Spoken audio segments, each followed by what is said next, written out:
edition of the Market Review for the 22nd of July 2020. Let's begin with giving you a lineup of what we will discuss this morning. Review of market performance for the previous day, some corporate results and announcements from quoted companies, oil price updates, excerpts from the launch of the book Financial Intermediation Operations and Practice, and the EcoBank Transnational Incorporated new chairman's strategy for the Pan-African Financial Group. Just to make that correction, it's 23rd of July 2020. We begin with the equities market, where investors yesterday lost 477.29 million naira as NSE closed flat amid positive market turnover. Equities market closed on a flat note and depreciated by minus 0.00% to close at 24,173.53 basis points, as against minus 0.39% depreciation recorded previously. Its year-to-date returns currently stands at minus 9.94%. Market bread closed flat as Etana led 9 gainers as against 9 losers, topped by GlaxoSmithKline at the end of yesterday's session. This showed an unimproved performance when compared with previous outlook. In terms of turnover, it closed positive as volume moved up plus 32.37% as against minus 0.30% downtick, which was recorded in previous session. United Africa Company of Nigeria, USCN, Nigerian Breweries and Multiverse were the most active to boost market turnover. Nigerian Breweries, on its part, was the top the market when it came to the value list. USCN led the list of active stocks that recorded impressive volume spike at the end of yesterday's session. Let's begin with some of the corporate announcements we have at the moment. First, from Medview Airline PLC, listed on the Nigeria Stock Exchange. This group provided notice that there will be a board of directors emergency meeting of the airline to be held virtually by Zoom which is today, by 12 noon. The meeting today will deliberate on the effect of COVID-19 pandemic on the operations of the airlines in the aviation sector, the financial status of the company, amongst other matters, and consequently to this effect, in view of the above, the closed period for trading in the shares of the company has commenced already. To this effect, until 24 hours after the decision reached at the meeting is released to the public. That's from Medview Airline. Also from WAPIC Insurance PLC, it has issued a notice that its 61st annual general meeting of its members will hold at WAPIC Insurance PLC head office, 119 Awolowo Road, Ikoyi, Lagos. That is holding on Wednesday, August 12, 2020 at 10 a.m. to transact the following business. First, the ordinary business, to consider and, if thought fit, pass the following resolutions as ordinary resolutions. To receive the audited financial statement for the year ended December 31st, 2019, and the reports of the directors, auditors, and audit committee thereon. To re-elect Mr. Babalwode Oshunkoya as an independent non-executive director. To re-elect Mr. Olusegun Ogbonewo as a non-executive director. To elect Mrs. Titilayo Oshuntoki, who was appointed as an independent non-executive director by the board since last annual general meeting. To elect Mrs. Omoshalewa Pajobi, who was appointed as a non-executive director by the board since the last AGM. To appoint Ernst & Young as external auditors of WAPIC Insurance PLC commencing January 1st, 2020. To authorize the directors to fix the remuneration of auditors. To elect and re-elect members of the Statutory Audit Committee. Special business will cover and consider, if thought fit, passing the following resolutions as ordinary resolutions. The name of the company be changed from WAPIC Insurance PLC to Coronation Insurance PLC. Also, the memorandum of articles of association of the company be amended to reflect the new company name, and directors of the company are hereby authorized to do all things necessary to give effect to this resolution, including obtaining all regulatory approvals thereon. But the directors' fees for the financial year ending December 31st, 2020 be and is hereby fixed at 6,500,000 naira only. That's in compliance with the Article 5.07 of the National Insurance Commission Code of Good Corporate Governance for the insurance industry in Nigeria. The directors are hereby authorized to appoint an external consultant to conduct the annual board performance appraisal for the financial year ending December 31st, 2020. Looking at the proxy, members entitled to attend and vote at the AGM are entitled to appoint a proxy to attend and vote in their state, and such proxy needs not be a member of the company. A blank proxy form is included in the 2019 Annual General Meeting report and accounts, which will also be available on the company's website to all stakeholders and that of registrars. Further to the government restrictions on public gatherings due to the COVID-19 pandemic, the Corporate Affairs Commission has issued guidelines on holding of AGMs to minimize physical contact and ensure public safety. Consequent upon which the company has obtained the approval of the Corporate Affairs Commission to conduct the meeting by proxy only and to consider the special business listed above.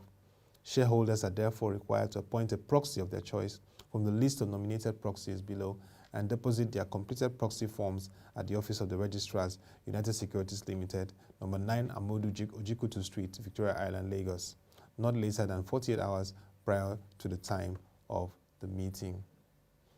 The company has also made various arrangements to ensure that the cost of stamping of duly completed signed proxy forms are submitted to the company's registrars within the stipulated time. It also notes that live streaming of the AGM to protect the health and safety of shareholders and employees' attendance at the meeting will be restricted to number of persons permissible at public gatherings, taking into consideration the need for social distancing. The board also will regard the AGM as an important opportunity to engage with shareholders and has therefore made arrangements for the meeting to be live streamed to enable shareholders and other stakeholders who will not be attending physically to follow the proceedings. The link for the live streaming of the meeting will be made available in due course on the company's website. And that's from WAPIC, looking at the developments in that space. So also for the closure of register of members for WAPIC, the register of members and transfer books of the company will close on the 3rd day of August 2020 to enable the registrar prepare the register of shareholders eligible to attend and vote at the meeting. And the Statutory Audit Committee consists of 3 shareholders and 3 directors in accordance with Section 359, subsection 5 of the Company and Allied Matters Act 2004. Any member may nominate a shareholder for election as a member of the Audit Committee by giving notice in writing of such nomination to the Company Secretary at least 21 days before the AGM. Section 30.2 of the Securities and Exchange Commission Code of Corporate Governance for public companies in Nigeria requires that members of the committee should have basic financial literacy and should be able to read financial statements. The code also requires that at least one member should be knowledgeable in accounting or financial matters. It therefore requests that all nominations to the Audit Committee should be accompanied by a detailed resume disclosing the qualitative securities that is the registrars for WAPIC Insurance. Let's go on to other developments and corporate announcements in the market at the moment. It's a very interesting period for the market. Let's go on to other activities. And still looking at the WAPIC, the biographical details of directors standing for re-election or approval are contained in the annual report. So for those of you who would like to follow up on the WAPIC Insurance directors list, it's there. A copy of this notice and other information relating to the meeting can be found at www.wapic.com. And any shareholders that has questions can also make that approach to the website and they will get all their notifications. Reserve the right to ask questions not only at the meeting, but they also will writing prior to the meeting that is coming up in August. Let's get on to the oil price updates. It's a very interesting period to monitor what's happening in the global oil price.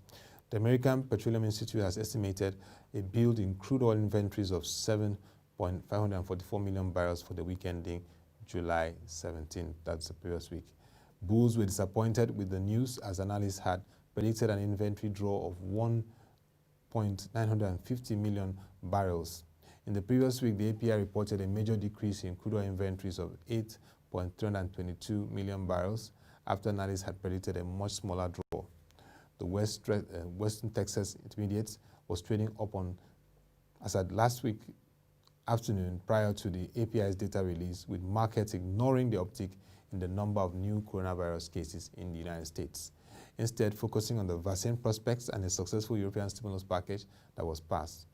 Prices had reached levels not seen since March, prior to the oil price war that Russia and Saudi Arabia waged on the world, and prior to the settling in of the pandemic in the world's second largest oil consumer, the United States.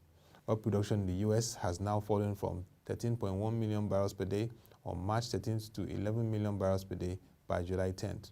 According to Energy Information Administration, for the fourth week in a row, production has rebounded somewhat from week ending June 12th, which saw an average of just 10.5 million barrels per day produced. At 1:13 Eastern Time, that was this week Tuesday, the WTI benchmark was trading up on the day by $0.93, that's $0.93. That was a plus 2.28% surge at $41.74, about $2 above last week's levels.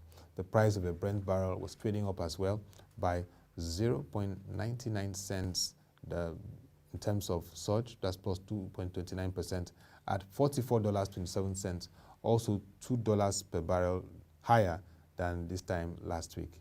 The API reported a draw on 2.019 million barrels of gasoline for week ending July 10 compared to last week's 3.611 barrel draw. This week's draw compares to analyst expectation for a 1.175 million barrel draw for the week.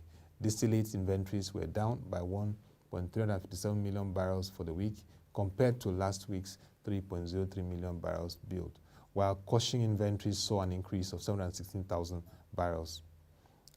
Those are the updates from the oil price. So let's get on to Sterling Bank.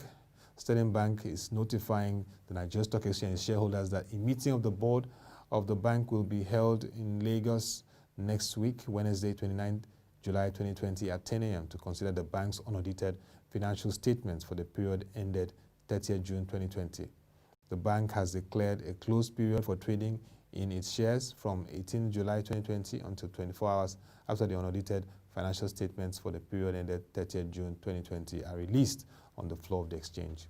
Consequently, directors and other insiders of Sterling Bank are restricted from dealing in the securities of the bank during the closed period. Also, Sky Aviation Handling Company released its second quarter 2020 unaudited results for the period ended June 30th, 2020. Here are the key highlights. Revenue declined by 11.9% to 3.1 billion naira from 3.5 billion naira in the previous quarter. Profit before tax declined by 58% to 143 million naira. Profit after tax declined by 93% to 11 million naira. Net assets declined by 0.7% from 19 billion naira to 19.1 billion naira. That's from SACO, or Sky Aviation Holding Company, you call it. From the Chemical and Allied Products PLC, also known as CAP, it released its second quarter 2020 unaudited results for the period ended June 30, 2020. And here are the key highlights. Revenue declined by minus 10.7% to 3.5 billion naira from 3.9 billion naira in the previous quarter. Profit before tax declined by 30% to 893 million. Profit after tax declined by 30% to 607 million. Net assets grew by 24.1% from 2.5 billion naira to 3.1 billion naira. Interesting that, of course, we had talked about it, and it happened on Tuesday, July 21st, 2020. The book was launched, and it was graced by market leaders, politicians, business leaders, elder statesmen. Senator Ibikunle Amosun, Senate Committee Chairman on Capital Markets, Alhaji Lamido Yuguda, Director General of the Securities and Exchange Commission, Mr. Oscar Onyema, CEO of Nigeria Stock Exchange, and Ms. Aruma Ote, former Director General of the Securities and Exchange Commission, lauded Mr. Shea Adetunbi, a veteran and notable leader in the Nigerian financial and capital market, Chief Responsibility Officer of Value Investing Limited and convener of the Capital Market Roundtable, on the launch of the book, Financial Intermediation Operations, a guidebook for financial market operators and practitioners. At the virtual event via Zoom video conferencing platform, moderated by Mr. Lufemi Awemi, Chairman and Founder of Operation Nigeria, Senator Ibikunle Amosun, who unveiled the book, commended Mr. Adetunbi for providing a roadmap to the growth of the Nigerian capital market. Let's give you some clips from that very interesting book launch. what Senator Ibikunle Amosun, chairman of the Senate Committee on Capital Markets, Alhaji Lamido Yuguda, Director General of Security and Exchange Commission, who was making his first engagements virtually with capital market stakeholders, and former Director General of the Security and Exchange Commission, Mr. Ruma Ote, or what they had to say about this book launch by Mr. Sheye Adetunbi. I've always argued that if you are going to get it right as a nation, our capital markets must be very robust, and without it, we'll just be shedding shadows. And again, a nation that you see politicians being wealthier than entrepreneurs, then there's a problem. And the best way to go about it is through initiatives like this. It's like you have chronicled capital markets from its existence in Nigeria to date. I've not had the opportunity of reading the book, though. You sent it to me, but I will sure do. And I'm happy that all the professionals are here. It's like a roadmap, truly it is, and a guideline for everybody, stockbrokers, regulators, practitioners, students, researchers, market analysts, name it, investment bankers, everybody will benefit from this book. And this is the way to go, because once we deepen our knowledge, our professionalism in capital markets, yes, we are getting there. All these small scale enterprises will be encouraged to be listed, and this is the way to go. So congratulations once again. For us in the National Assembly, and let me speak for the Senate now, I think we will encourage initiatives like this, and that is why I'm here doing this. So Sheye, once again, congratulations. And somehow, I think it's the Adetunbi family. I think I just must say this. If you see Senator Olubunmi Adetunbi in the Senate, and you now listen to Sheye now, I begin to wonder, it must be the DNA of the Adetunbi to be very good, very, very, very erudite scholars, publisher, and whatever. So congratulations, well done. On behalf of all of us in the Senate, we say well done, and we'll continue. We'll support you all the way. Thank you. I especially like the section on securitization, asset securitization, because if you go around this country, we have really lots of assets, housing, commercial properties, we have airports, we have so many things that could really be packaged into securities. Yet, when you talk to institutional investors in the Nigerian capital market, especially our pension funds, the cry is that there is a dearth of investment opportunities. So today, many pension funds are keeping so much money in bank deposits and earning really next to nothing, when there are lots of securities that really constitute the backbone of our economy that could be packaged and sold on the capital market. So I really appreciate this work by Sheye, and I would like to add my voice to the appeal that he made in the book, that other professionals in the capital market should really take this as an opportunity to also, write. I think this is really something that all of us should do. Many of us come into the capital market, we work in the capital market, we live with so many ideas that new players in the market, both capital market operators and investors, would love to know before they actually plunge into the capital market. But if we do not write, then those ideas will be lost to this generation, for good. So I will add my voice to that appeal that professionals, even retired professionals, should actually write about their experiences, should write about the theories, should write about the new assets, that are, actually being traded, in many other markets, around the world. At the SEC here, we've been working hard to see how we can deepen this market, how we can promote the development of other markets, and how we can educate the investment public as to market really presents to them as an opportunity. I think I'm speaking for most of us when I say that a lot of good investors have gone out of this market, not because of lack of investment opportunities, but because they have lost faith with some of the things that happen in the market, especially since the last 10 years or so, when we had the financial crisis. I think we need to do a lot more in terms of bringing investors back to the market. And this book is really a big contribution in that area, because people who are not even professionals in the market reading this book will know the way the market works, will know the processes of the market, and I think we'll feel a lot more confident, investing in the market, because now that they know that their money is not really, at risk. I am delighted to join you from Oxford today, thanks to technology, for this launching ceremony for Chief Sheye Adetumbi's book. And I like to call you Chief Sheye because you have two chieftaincy titles: Financial Intermediation Operations and Practice, a guidebook for operations and practitioners. It is a timely book. I adopt everything that has been said, but I also just want to say that this book is timely. Post this unprecedented crisis that we've had, the crisis has turned back the hands of the clock on the global economy, on the African economy, and on the Nigerian economy.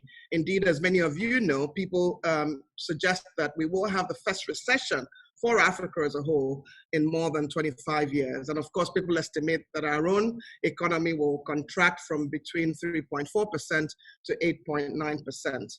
With the level of extreme poverty in our country, with the steep decline this year of oil prices from $70 to less than $20, it's no longer tenable for Nigeria to continue to depend on fossil fuels for export revenues and its well-being, especially because our greatest resource is our people and the unique enterprising spirit. And of course, it's the capital markets that unleashes that. So efforts to diversify the economy has to be accelerated with a sense of urgency. And this book enables regulators, market participants, issuers, investors, retail, institutional, to really understand the jewels and the germs of our market, as Mr. Bola Ajamale highlighted for us. I believe that a vibrant domestic capital market will be at the epicenter for any nation that wants to build forward together. And we've changed the terminology to building back to building forward. This is more so for a country like ours, where we must look for innovative ways to generate resources for building forward together. And my brother Lamido Yuguda talked about some of the ways we can start to think about. Domestic capital markets provide patient capital, so you can expand businesses, so that you can create new businesses, so that you can create jobs. They're also good for good governance, for meritocracy, and appropriate capital allocation. And I know I'm speaking to the converted, but I'm absolutely excited about what this book will do for our nation and for financial intermediation, because I think it can help us truly unleash the potential of our markets. It is a book written by someone who's a veteran investment banker and stockbroker. So he understands the Nigerian economy from 30 years of holding several roles. But what I already mentioned the Capital Markets Roundtable a few times. He is the convener. And in his humble way, he talks about learning from others, but he's taught a lot of people over the years. So I appreciate very much when he often speaks about the democratization of the Nigerian economy and the participation of the average Nigerian. I believe this book will help retail investors to better understand how to invest, to know what to look for in financial intermediaries, to know also what their rights are as retail investors. As I've always said, the first line of defense for any investor is that investor's knowledge. And for me, it's the most important risk management tool that you have. And so this book helps you to make sure that you understand our markets and you understand your rights. The Chairman on Capital Markets, Senator His Excellency Ibikunle Amosun, Alhaji Lamido Yuguda, Director General of the Security and Exchange Commission, and of course, former DG of SEC, Mr. Ruma Ote. Also at the event, the chairman of the book launch, Dr. Alimi Abdul Razak, chairman of Forte Upstream, commended Mr. Adetumbi for a remarkable and enlightening book establishing lessons and pathways to a robust capital market ecosystem in Nigeria. It was graced by a lot of dignitaries and capital market leaders, from Mr. Oscar Onyema, CEO of Nigeria Stock Exchange, Chief Dele Fajemirokun, distinguished entrepreneur, Mr. Tedopi Tesai, chairman ANAP, Dr. UJ Itzweli, chairman Dubrin Oil. It also had Ms. Yewande Sadiku, who is Executive Secretary and CEO of Nigeria Investment Promotion Commission, amongst numerous dignitaries. The book reviewer was Mr. Bola Ajomale, CEO of NASD PLC. On his part, Mr. Shea Detumbi, who was really thrilled and acknowledged the array of leaders that attended the book launch virtually, said the driving force for the book was to provide information which is key to the growth of the capital market. This is interesting, a book in this period. A lot can be done during this period, so we should not leave this crisis opportunity to waste.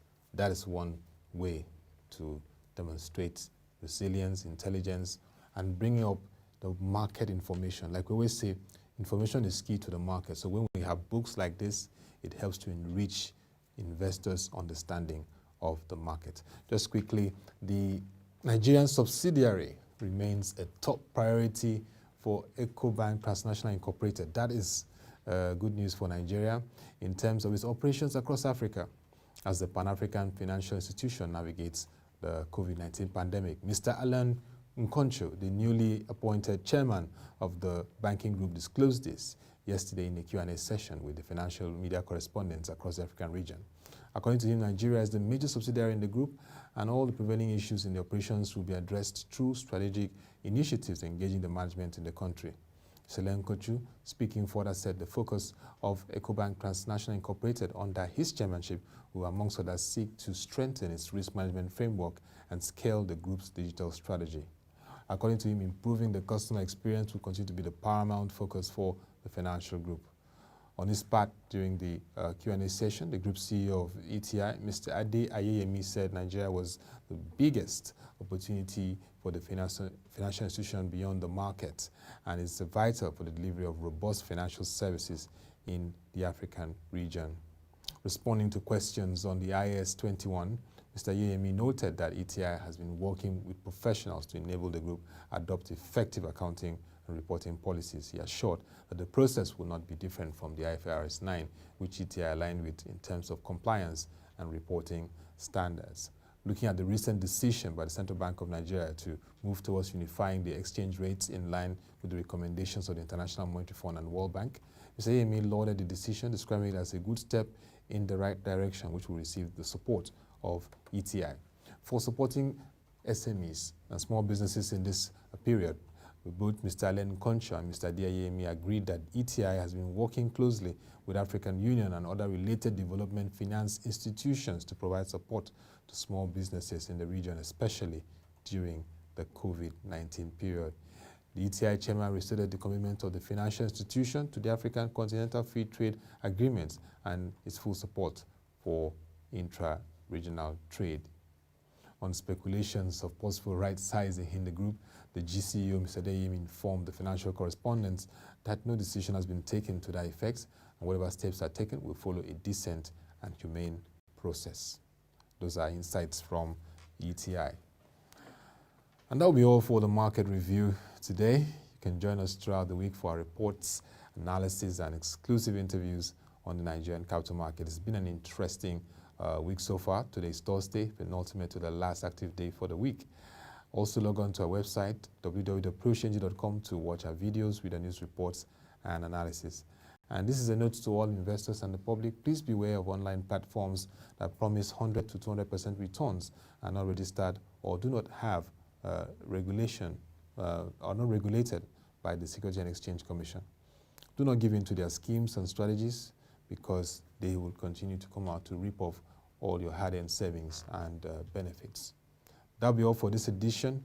Thank you for keeping the time with us and watching this edition. Have a nice day, and don't forget that we have to stay safe to be alive.